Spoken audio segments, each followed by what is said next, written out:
tulisannya dalam, jadi nggak ada tulisan gitu, jarang. Jadi relief kita pelajari. Nah, itu orang dulu memang kayak gitu bikinnya. Kayak aku ini dulu waktu sama ya itu yang gereja itu, biar sinau.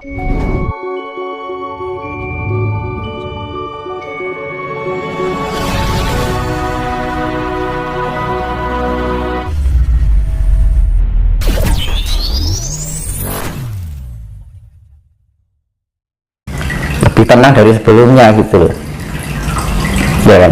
Kadang-kadang kan orang hidup itu dari muda sampai tua gitu terus nggak ada perubahan.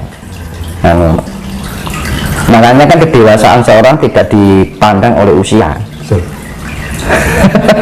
Dari kematangan berpikir, Mas. Iya, karena sering-sering memahami, menyadari, ya kan. Makanya kan belajar dari hal sepele dulu aja lah, nggak jauh-jauh. Air gitu loh, kita tiap hari minum, ketika masuk ke tenggorokan kita rasakan, oh Gusti Allah mlebu ning awakku ya gitu loh. Oh aku mandi dengan Tuhan.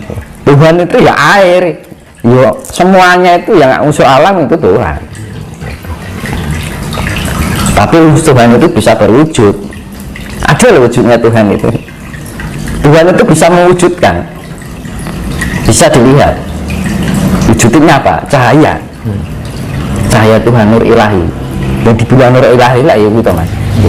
Nah, Tuhan itu kalau menampakkan dirinya, dia dengan cahaya kayak kecil, kayak bintang gitu, kayak mencorong gitu, putih warnanya, semua biru.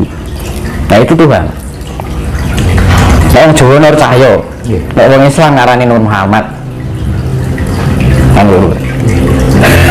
Sedikit orang yang belajar spiritual rela meninggalkan harta, bahkan meninggalkan keluarga, kadang meninggalkan pekerjaan hanya untuk belajar spiritual.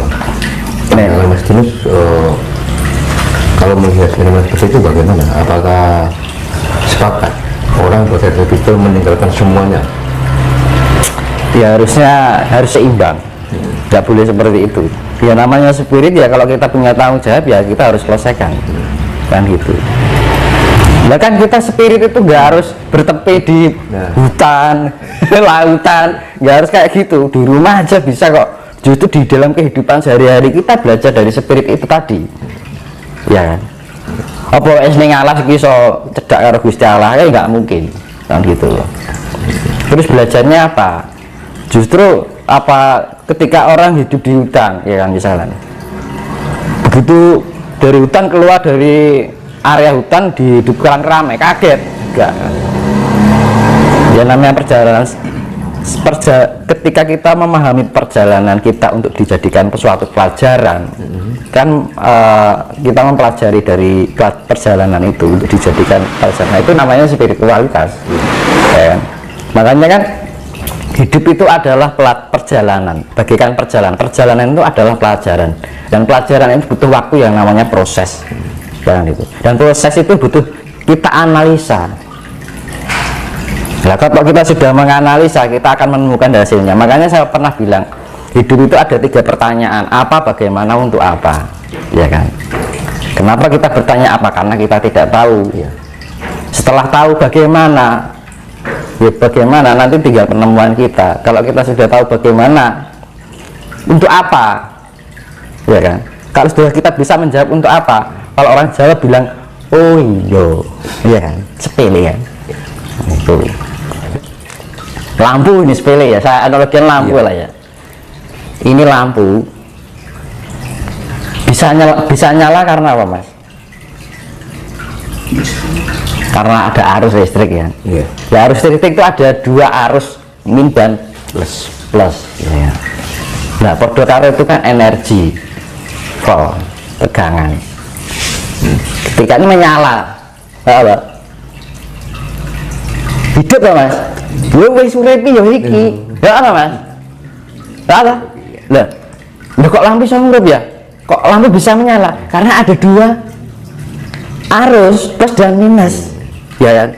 Kalau sudah menyala keluar cahaya, Nah gitu kan. Nah keluarnya cahaya itu tergantung arusnya ini menghasilkan warna apa dulu. Makanya dibilang aura gitu mas. Iya. Ya. Cahaya. Kalau kita bisa menghidupkan diri kita, yang keluar adalah cahaya jiwa kita. Ya kan. Lah kok ono plus minus?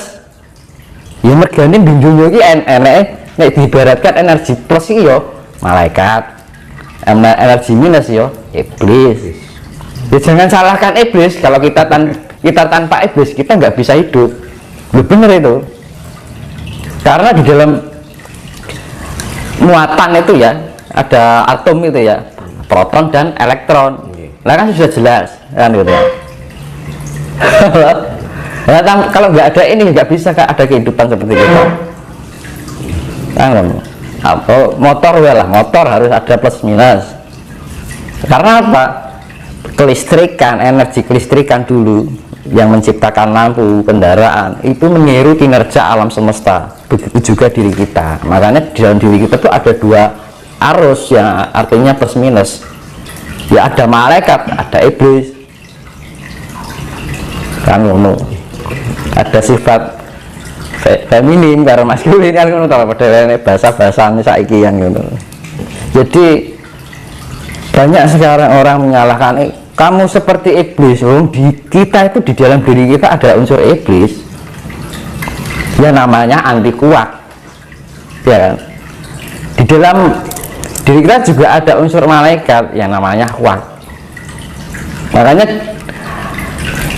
saya pernah membicarakan masalah Hono Coroko. Hono ki ho kan suwung no ono anane ono saka ora ono. Ya kan. Makanya terjadilah jadi ono ki mergo setelah jadi keajaiban Tuhan itu mengeluarkan yang namanya partikel Higgs boson. Ya kan. Higgs boson ini menghasilkan dua bentuk yang namanya kuak dan anti kuak. Wis padha wae. Dari awal penciptaan dunia ini itu sudah diciptakan yang namanya unsur plus dan negatif kan gitu. Kalau nggak ada itu nggak ada kehidupan. Kalau kita nggak diberi unsur malaikat di dalam diri kita, ya orang nggak bisa hidup. Makanya jangan salahkan apa iblis. Nah caranya gimana? Harus bisa diseimbangkan. Karena apa? Sifat buruk itu ketika kadar iblisnya terlalu banyak, kelebihan. Iya tak? Unsur malaikat pun juga nggak baik. Kalau kelebihan kebaikannya, akhirnya apa? Orang jadi fanatik, merasa bersih, semuci suci, merasa benar, merasa pintar, ya kan? Yang lain salah, kan gitu. Karena di dalam ajaran sekarang itu ya yang sewu ya pada salah persepsi, menyalah-nyalahkan iblis. Di dalam hidup kita nggak ada iblis, nggak ada kehidupan gitu. Nah itu makanya adanya sifat negatif itu harus diseimbangkan. Ya seimbangkan makanya dibilang itu Ibu Pertiwi, Bapak Angkoso. Ibu Pertiwi terkandung dalam 4 unsur alam. Nah, Bapak Angkoso itu ya cahaya ilahi itu tadi. Makanya kita harus diemong, harus bisa menselaraskan antara Ibu Pertiwi, Bapak Angkoso, karena keadaan dunia ini sudah kehilangan identitas dengan langit. Ya kan? Dunia ini sudah kehilangan identitasnya dengan langit. Kan ngono. Sedulur papat kali mau pancer aslinya sejatine iku to. Nggih. Ya kan? Kitab Jamus kali mau sodo. Ya kan? Pustaka Jamus kali mau sodo itu artinya itu mas, dari kelima itu ada satu sodone iki yang dialami cahaya Tuhan. Orang kalimat sahadat enggak, dari dulu enggak ada kata kalimat, itu bahasa Sanskerta. Kalimo sodo penegak yang sahabatnya tunggal, maha tunggal. Makanya kita harus kalimo sodo itu harus menjadi suatu sifat tunggal, nggak boleh terpisah. Manakala ini terpisah dengan identitas langit, ya wes dunia akan mengalami kehancuran secara global. ya kan, analoginya seperti itu. Nah, orang Jawa itu cara mempelajari tentang kehidupan seperti itu. Kalau pengen orang Jawa yang pakai kitab pelajari no kopi pasta orang pinter-pinter gitu.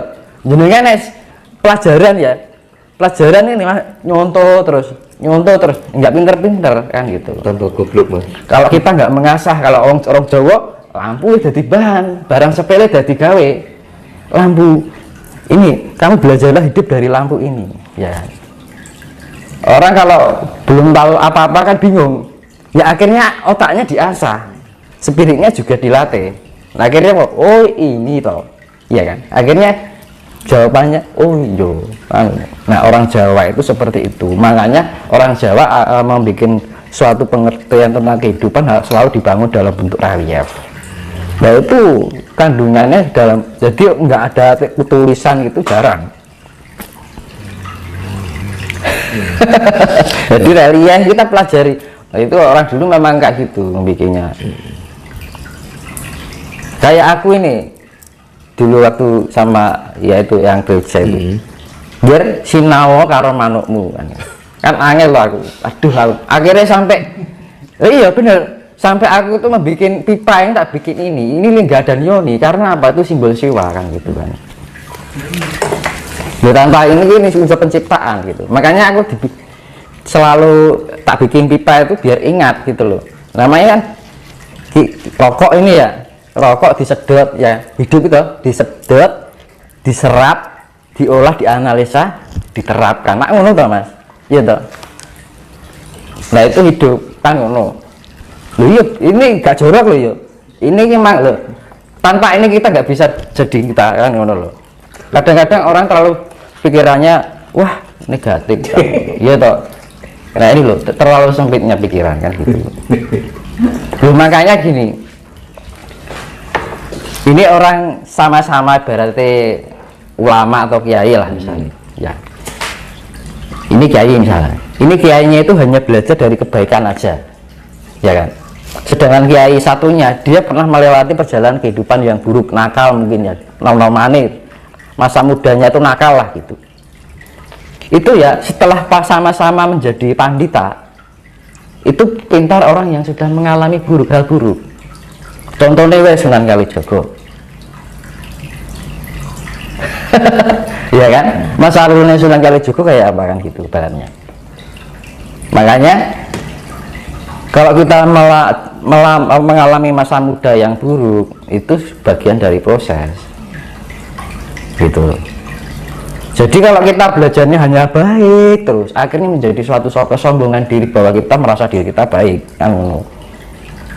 Tapi kalau orang yang pernah melewati suatu kehidupan masa muda yang nakal atau pernah mempunyai suatu keburukan masa muda, kita berpikirnya oh pernah merasakan seperti ini, ya kan?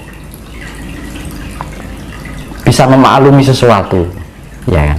Akhirnya menjadi sesepuh yang mempunyai pola pikir yang lebih universal, mempunyai wawasan. Jadi ngerti mana yang ngerti bener antaranya bener karo penel kan, antaranya benar dan benar-benar benar kan gitu loh. Iya kan. Makanya kan kalau kita pernah melawan, justru makanya kan sama-sama pandita ya.